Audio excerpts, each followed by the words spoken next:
بسم اللہ الرحمن الرحیم۔ دوستو، میں ہوں عاصم سعید۔ ایک بہت بڑے بحری جہاز کا انجن خراب ہو گیا۔ جہاز کے مالکان نے ایک سے بڑھ کر ایک کاریگر سے رابطہ کیا، لیکن انجن میں خرابی کا پتہ نہ چلایا جا سکا۔ کسی نے ایک بوڑھے ایکسپرٹ کا بتایا جو عرصہ دراز سے جہاز کے انجن کی مرمت کا کام کرتا آ رہا تھا اور اپنے کام میں ماہر تھا۔ بوڑھے کاریگر سے رابطہ کیا گیا۔ مقررہ وقت پر بوڑھا کاریگر اپنے اوزاروں کے تھیلے کے ساتھ موقع پر پہنچ گیا اور کام میں جت گیا۔ اس نے انجن کا اوپر سے نیچے تک بغور معائنہ کیا۔ موقع پر موجود جہاز کے دو مالکان یہ سوچ کر بوڑھے شخص کی حرکات و سکنات کا مشاہدہ کر رہے تھے کہ وہ انجن میں خرابی کا کیسے پتہ چلاتا ہے۔ انجن کا جائزہ لینے کے بعد بوڑھا کاریگر اپنے اوزاروں کے تھیلے کے پاس پہنچا اور ایک چھوٹا سا ہتھوڑا نکالا۔ بوڑھے کاریگر نے ہتھوڑے کی مدد سے انجن پر ایک مخصوص جگہ آہستگی سے ضرب لگائی اور اسے واپس تھیلے میں ڈال دیا۔ حیرانگی کی بات یہ ہے کہ انجن سٹارٹ ہو چکا تھا اور جہاز اپنی منزل کی طرف رواں دواں ہو چکا تھا۔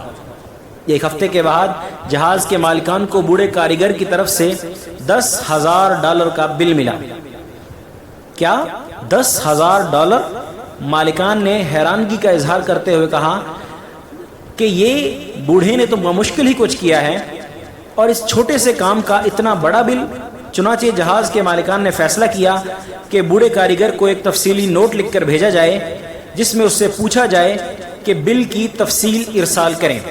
بوڑھے کاریگر نے جواب میں جو بل بھیجا اس کی تفصیل کچھ یوں تھی: ہتھوڑے کے ساتھ ضرب لگانے کا بل $2، جبکہ ضرب لگانی کہاں ہے اس علم کے $9,998۔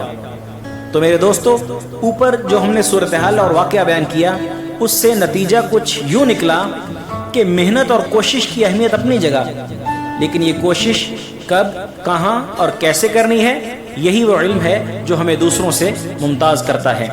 تو میرے بھائیوں، علم اور تجربہ یہ دونوں ایسی چیزیں ہیں کہ ان کا کوئی بھی نعم البدل نہیں۔